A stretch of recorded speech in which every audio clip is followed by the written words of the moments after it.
sa akin na ikaw ang dahilan, kaya sa BAA siya. Oo. So, hindi ka ba nahirapan i-convince siya at saka yung mom niya? First of all, thank you for being here today. Today is a very special day for Alfie, for Geraldine, for Tita Sita, for the Yan family, and for me, and sa inyo na nakatrabaho at nakasama si Rico ng matagal. Actually, ang nangyari kasi, parang yung kwento kasi niyan, parang I believe divine intervention talaga yung nangyari because matagal na, alam naman natin, si Alfie pa lang ang hindi sa nagmamayabang, no? Pero hindi sa nagmamayabang, yung naging comfortable, alam nyo. Hindi siya nagmamayabang, pero hindi pa lang malabas talaga si Alfie or nagpo-public ng social media niya. Marami na siyang followers. One, because of Rico, but I believe na it's because of his own person. Meron siya talagang tawag nito, unang beses ko siya nakita kasi diba November 1 into All Souls Day, diba? So, pumunta sila sa, hindi ako pumunta sa Manila Memorial to visit kasi maraming tao. So, after na, ako nagpupunta. So, ang birthday ni Tita Sita kasi, ng lola niya, is October 31. So, sa Baguio siya umuwi. So, nandito siya for November 1, for Undas ba yun? Oo.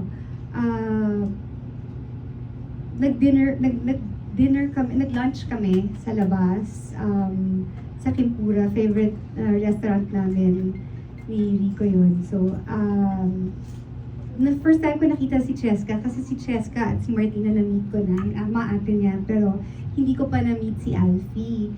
So, sabi ko kay Geraldine na sana ma-meet ko rin si Alfie, at saka nandun si Francesca. Syempre baby ko yon, yung eldest niya. And may baby na, at may asawa na, at buntis naman ngayon. So, I was so happy nung nakita ko. Pagpasok ko pa lang nung kwarto, parang nag-goosebumps na ako agad. Kasi parang talaga eh, kamukha talaga ni Rico eh. So para ako na malikmata lang talaga. And so nung nagkukwentuhan kami, nakwento sa akin ni Tita Sita na tumawag yata ang ABS noon. And ayaw niya mag-artista, so ganyan. So habang kumakain na kwento ko, natanong ko lang sa kanya, sabi ko, Alfie, aside from baseball, what are you into? Or do you wanna join showbiz? Ganyan. And then, sabi niya, parang not naman really showbiz talaga, but parang more doing commercials and being a brand ambassador. Siguro, I don't know what you call them. I mean, influencer / actor na rin pa rin, diba? So, nagulat sila. Nagulat sila na yun yung sagot ni Alfie. Kasi a few months back, ayaw pa niya. I don't know what happened. No, we nagulat kami lahat. That was November 4. And then, diretso na. Dire-diretsong, biglang, ang bilis na ng pangyayari. Ang bilis ng pangyayari talaga. So, yun lang. Mula noon, tumawag na ako kay Boss Vic, nasa Amerika siya. Sabi ko, Dad, you want Alfie yan to join Viva. And then, ayun na, kinulit na ako araw-araw. So, kinausap ko si Geraldine and si Tita Sita. Tapos tinanong ko kung okay ba na si Alfie kung oo, ano siya. At tinanong ko rin naman siya. And ready naman na siya. Pero hindi pa yung mga nagsuschool pa eh. Parang si Rico noon, diba? Dahan-dahan lang. Baby steps. Pero, co-manager ka? No. You're just helping. Stage tita. It's so nice, no? Law, no?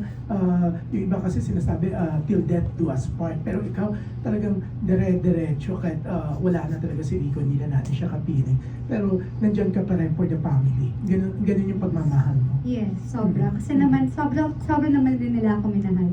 Yeah. Sobra. So, ngayon, parang syempre ang daming namumulila talaga sa pagkawala ni Rico. Yeah. And everybody has been rooting for Alfie matagal na. Yes.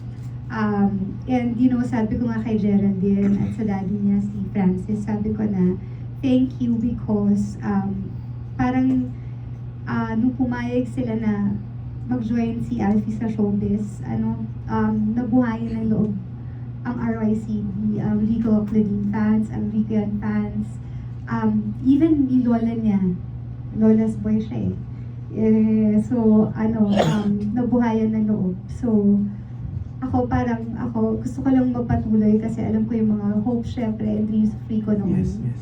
And walang pwedeng magpatuloy nun kundi si Alfie lang. Yeah. Okay.